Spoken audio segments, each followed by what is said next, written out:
We're speaking with Dave Smith, the creator of the Prophet synthesizer. Dave, we were here a couple of days ago.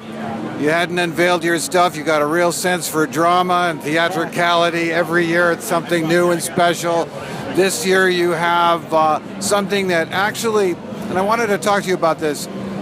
This is a kind of a design aesthetic that you've had for decades. I mean, I bought a Prophet 600 new a few years ago, and it's the same kind of thing. And now we have this. It's an evolution of the Prophet 8. Is that correct? Could you tell us about it? Exactly it. The Prophet 8's actually been out for 10 years already, and so many big bands use it. We are still selling a lot. It's just kind of a standby synth for so many people. But it was in need of an update after 10 years. So that's what we did. We started with the basic voice. You could actually load your Prophet 08 sounds into the Rev 2 and it'll sound just like it because it is a Prophet 08. But we did so much more to it. The first thing we did is we doubled the amount of voices, so you could buy an 8-voice version or a 16-voice version. We added a ton of new features, digital effects, step sequencers, sub-oscillators, wave shape modulation, a whole lot more modulation of everything else. We got rid of the wall wart supply. We added USB. We put in a better display, better keyboard, just a whole ton of stuff. And while doing all that, we were able to lower the cost at the same time. So the 8-voice is only $14.99 MAP, and the 16-voice is only $19.99 MAP, which is pretty incredible for 16 voices of analog synthesis. And we did all of that without cutting any corners. It's still built in San Francisco. It's not like we sent it overseas to save a few bucks. This is the real thing. It came out really nicely. And you said you improved you do something to the keyboard itself, the keys actually? Yeah, it's just a different keyboard, a higher quality keyboard, better feel to it. So yeah, just a lot of little things, a lot of big things. Does it have aftertouch? Of course. Okay, all right. So, and you also have a collaboration with Pioneer. Could you talk about that? Yes, that's right over here. Okay. It's the Torize AS1 from Pioneer DJ. It's their product, but we designed most of it. What we did is we took one voice out of the Prophet 6 and made a monophonic synth out of it and made it nice and small and a whole lot of fun to play. So it's exactly the same VCOs and discrete filter from the Prophet 6 in a monophonic form. And then we added sequencers and effects and an arpeggiator, and again in this nice little small package. So it came out really good. A couple of years ago, I asked you why had synthesizers they're selling more, there's more interest in them, and you said EDM. Do you still see EDM driving synth sales, and is that one of the reasons behind the Pioneer collaboration? Well, it's a big part of it. I wouldn't say EDM was the only reason. That's just kind of an easy thing to point to. But sure, Pioneer DJ, they're a DJ company. So this fits in really well to a DJ rig. But it's not just for DJs. It's a really cool monophonic synth for anybody who wants a really powerful sounding mono synth that's small, easy to carry, and a lot of fun to interact with. You know, it's not super knobby. It doesn't have all the controls, but it has the right ones right there. And you can control it from another keyboard or an editor or whatever. So it's not just the EDM thing that's selling all of our keyboards. It's just people are just really into synthesizers these days.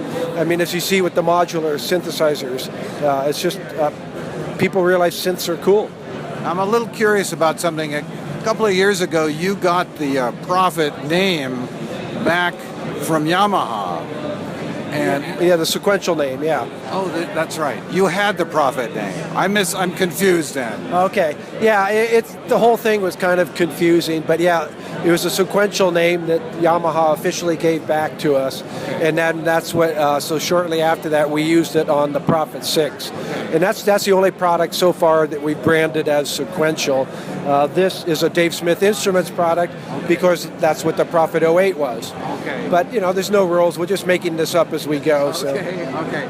I want to go back to something I touched on earlier.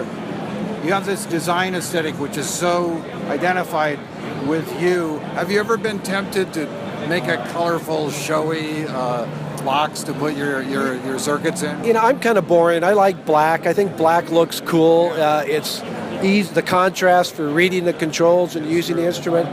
I see other colors and I always kind of cringe, but that's just me personally. I'm not going to make a white synth. Well, actually, we did make one white synth. We made a white Prophet 12 for Taylor Swift because she plays it in their concerts. So I did do it once.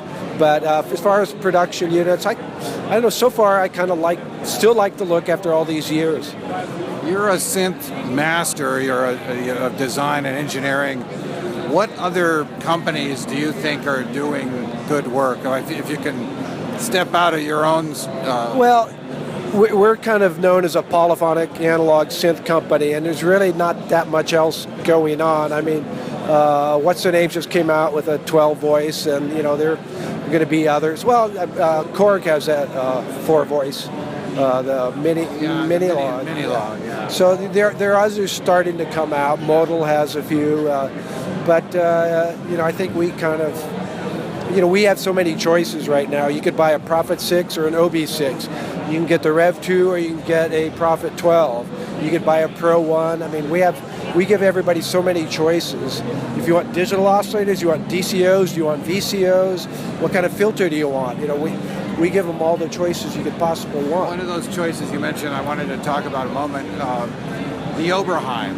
Tell us how the Oberheim circuitry creates a special sound that's distinct. Well, I can't tell you how, but we basically use the exact SEM circuit. So there's nothing magic, it's hardware. We don't have to emulate anything.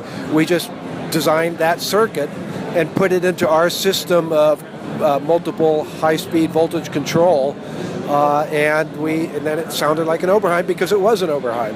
So there wasn't anything secret. It's just that his circuits are different than our circuits. Okay, these collaborations you've done with Tom Oberheim and Roger Lynn, I think that's a really great idea. You have any further plans to do that? Well, nothing specific, but we have this collaboration with Pioneer now too, Pioneer DJ. So we like collaborating with people when it makes sense, but we don't have any master plan here. We just, if an idea comes up and makes sense, then that's what we'll do. Okay, well, please keep doing it, man. Thank you very much.